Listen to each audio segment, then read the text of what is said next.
Hi, and welcome to this video about anxiety disorders.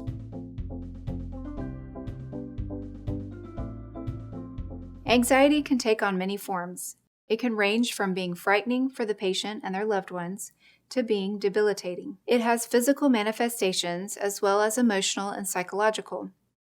Let's look at some anxiety disorders and their symptoms and treatment. Panic disorder is a type of anxiety with a sudden onset of overwhelming fear when there is no imminent danger.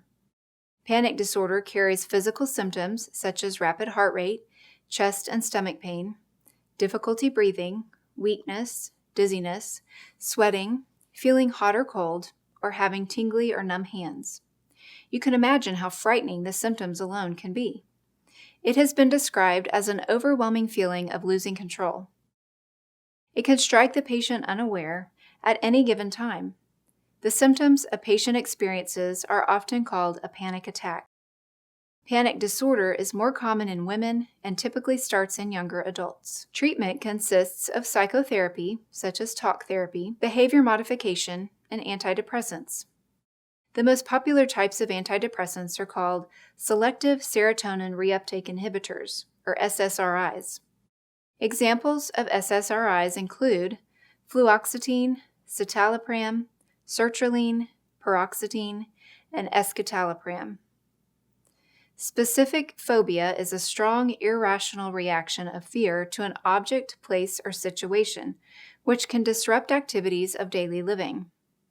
Specific phobias commonly focus on animals, germs, heights, thunder, driving, public transportation, flying, dental or medical procedures, and elevators. Although people with phobias realize that their fear is irrational, even thinking about it can often cause extreme anxiety. Specific phobia can occur in childhood, adolescence, or young adulthood. It can strain social relationships and affect self-esteem. Treating specific phobia is typically done with psychotherapy, talk therapy, and controlled exposure to the feared object or situation in the hopes of becoming desensitized to it. Antidepressant medications can be used in extreme cases. Generalized anxiety disorder is very common with more than 6 million cases in the U.S. each year. GAD is a persistent and excessive worry over a variety of things, including money, health, family, work, or other issues. It is common for people with GAD to anticipate disaster, which can make it difficult to get through the day. They don't know how to stop the worry cycle and will often try to control situations to aid in decreasing their anxiety. Cognitive behavioral therapy can help the patient with GAD by having the affected person express and discuss their feelings and learn about anxiety and its symptoms to aid in decreasing the escalation. It specifically looks at the physical symptoms of worry and the behaviors the patient exhibits due to the worry in the hopes of giving them tools to understand their behavior and develop coping strategies for it. Acceptance and mindfulness therapies look at behaviors and coping techniques such as yoga, meditation, and exercise. SSRIs are again beneficial in the treatment of this disorder. Because depression often accompanies GAD, the patient would benefit from treatment modalities for depression as well. Separation anxiety disorder is when an individual has anxiety in separating from a loved one, parent, or caregiver. This is often seen in children, but it also occurs in adults. Separation anxiety disorder is diagnosed when symptoms are excessive for the developmental age and cause significant distress in daily functioning. Symptoms may include recurrent or excessive distress about anticipating or being away from home or loved ones, constant excessive worry about losing a parent or other loved one to an illness or a disaster, constant worry that something bad will happen, such as being lost or kidnapped, that would cause separation from parents or other loved ones, refusing to be away from home because of fear of separation, not wanting to be home alone and without a parent or other loved one in the house, reluctance or refusing to sleep away from home without a parent or other loved one nearby, repeated nightmares about separation, frequent complaints of headaches, stomach aches, or other symptoms when separation from a parent or other loved one is anticipated. Separation anxiety disorder may be associated with panic disorder and panic attacks. Repeated episodes of sudden feelings of intense anxiety and fear or terror that reach a peak within minutes. Family environment and genetics may play a role, and stress has been known to be a factor. Treatment can range from psychotherapy to medication, as sometimes separation anxiety can lead to other anxiety disorders and depression. Selective mutism is a rare, complex childhood anxiety disorder where the child is unable to speak or interact in social settings, such as school, but is able to interact in settings where they feel comfortable. This goes way beyond being shy. The child is not choosing to do this, they cannot speak due to the anxiety. To be properly diagnosed, the symptoms must last longer than a month.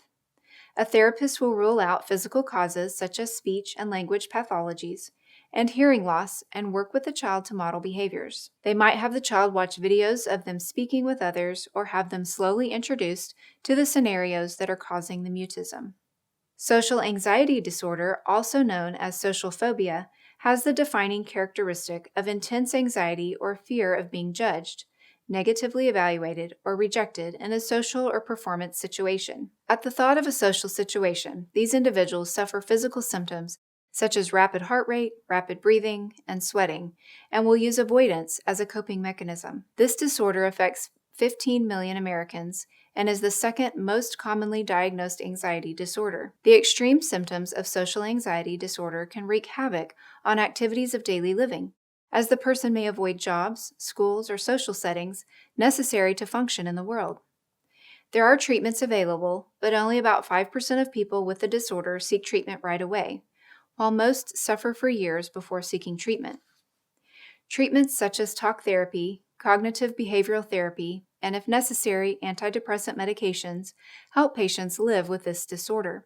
Agoraphobia is the fear of social situations, similar to the previous social anxiety disorder, except agoraphobia is the panic attack that eventually can lead to the person not wanting to leave their home for fear they will have a panic attack when they do. Typical agoraphobia symptoms include fears of leaving home alone, crowds or waiting in line, enclosed spaces such as movie theaters, elevators, or small stores, open spaces such as parking lots, bridges, or malls, and using public transportation such as a bus, plane, or train. The panic attack associated with agoraphobia includes the following symptoms: rapid heart rate, trouble breathing or a feeling of choking, chest pain or pressure, lightheadedness or dizziness, feeling shaky, numb, or tingling, excessive sweating, sudden flushing or chills, upset stomach or diarrhea, feeling a loss of control, and fear of dying.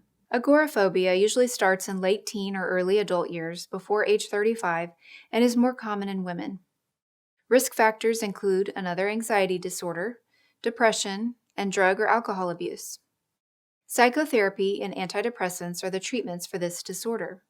To sum everything up, anxiety disorders can range from mild to severe, can be debilitating, and affect the person's activities of daily living. Thankfully, there are many treatments available, ranging from therapy to medications that are beneficial to patients with anxiety disorders. Thanks for watching and happy studying.